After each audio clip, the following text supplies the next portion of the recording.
Guarding, or the musculoskeletal guarding reflex, is actually a very common thing, and it often happens after a time of trauma of some kind, and it's a very normal thing.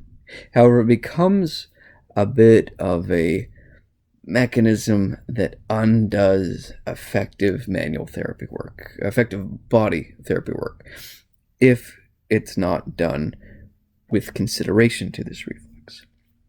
So what you have to understand is that after some kind of an event of injury, the nerves are on alert, and they should be. That's the reality. They should be. Something's been damaged. So the tone to those nerves will change, and that means the amount of nervous impulse going to them has increased. Their sensitivity to change, how much they are going to react, will change. So understand, there's essentially two sides to how we can look at this. Two sides to a really basic nervous reflex. And of course, that's a simplistic way of looking at it. But we'll have the sensory input coming in through the back. This is the gray matter here in the spinal cord. That's our sensory side. And then, of course, we have the reaction, the effect, which is the motor side, which is more in the front of that spinal cord cross-section, the front of that gray matter. And these, of course, communicate. There's higher level communication, but there's communication between these two sides. And that's where we get our reflexive change, which I will talk about more. Now, the reasoning for this guarding reflex is very intelligent. It's very necessary, in fact. We want to be prepared. We want to be prepared for the next thing to come along, or for the thing that attacked us in the first place, should it come again. The saying, once bitten, twice shy, is perfect, because, previously we used to literally get bitten by stuff, and you have to expect that it could happen again. And this preparedness comes in the form of a few different things. That's sympathetic discharge. Our fight or flight mode gets turned up.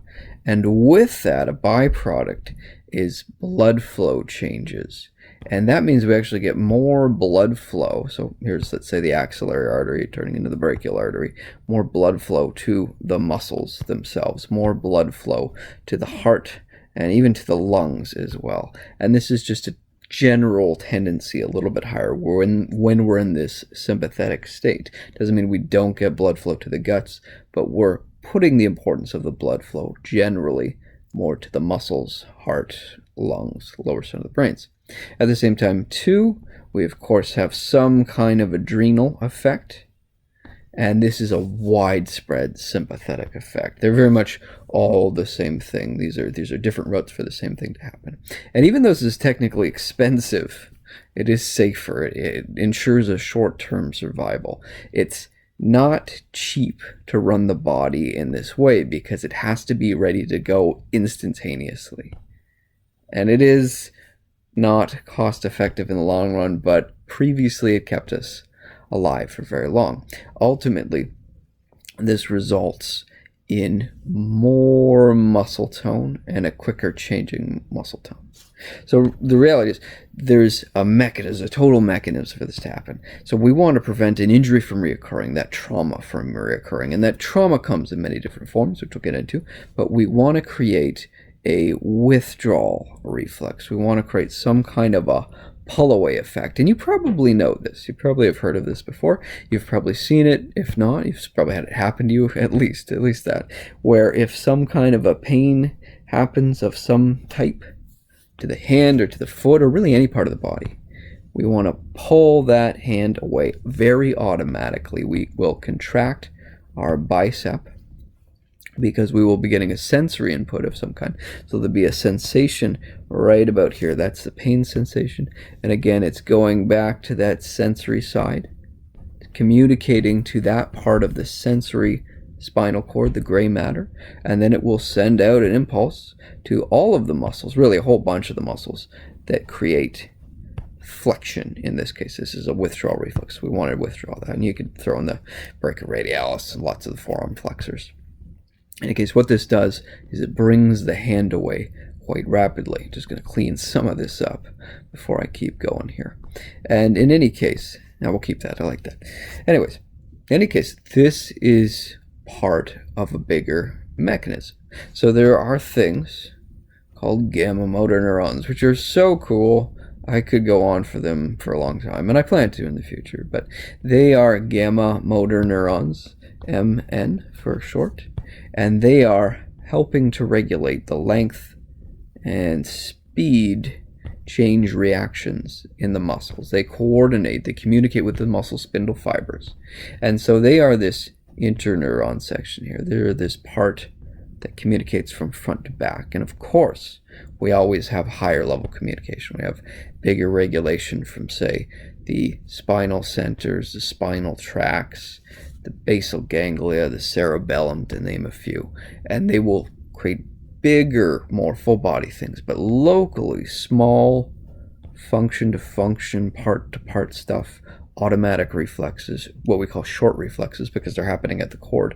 They are controlled by this gamma motor neuron because it sets the resting tone, essentially the resting length of this muscle. At the same time, it sets the resting rate of change or how rapidly it will react to rate of change. So you can actually have a muscle caught in a shortened position. You can have it so that instead of being this long at resting, like an extended position, you can actually have it this short all the time, wanting to be short. And we often call that a muscle spasm. And now this is, in this case, is probably not the right use of that term, but it's a muscle being shorter. It won't go to its full length, and it is the muscle. It's contracting way earlier than it should.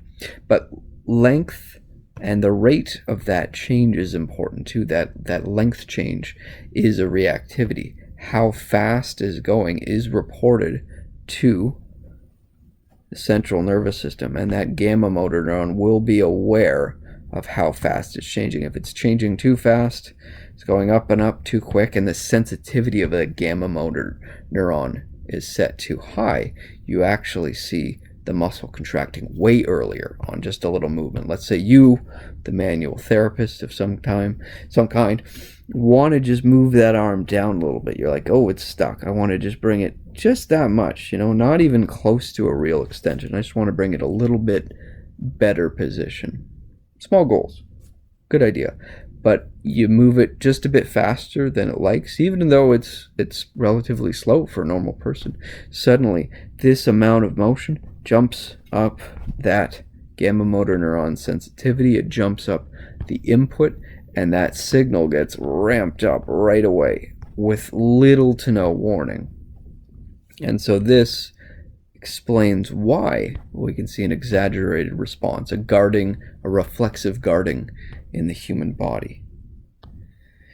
Another big part of this you do have to understand is that a lot of this is perception and emotionally based. Without getting too deep into it, our understanding of what hurt us, even if it's not there, even if we understand it as an entirely mental thing, can lead to a faster response with less trigger. And this again goes back to our sympathetic control, our adrenals being jumped up by the fact that we're mentally, emotionally stressed, but maybe not physically currently being attacked.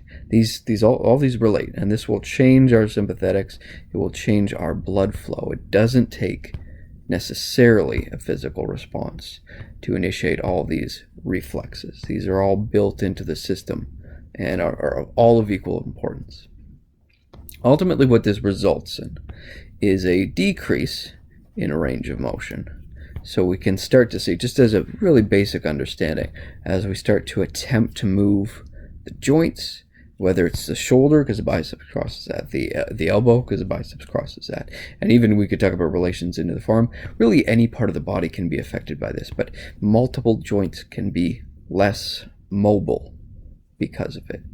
And at the same time, if we are putting more blood flow into fight or flight areas, we're technically wasting energy at that point. For the world we live in, anyways, we don't need to constantly be on guard.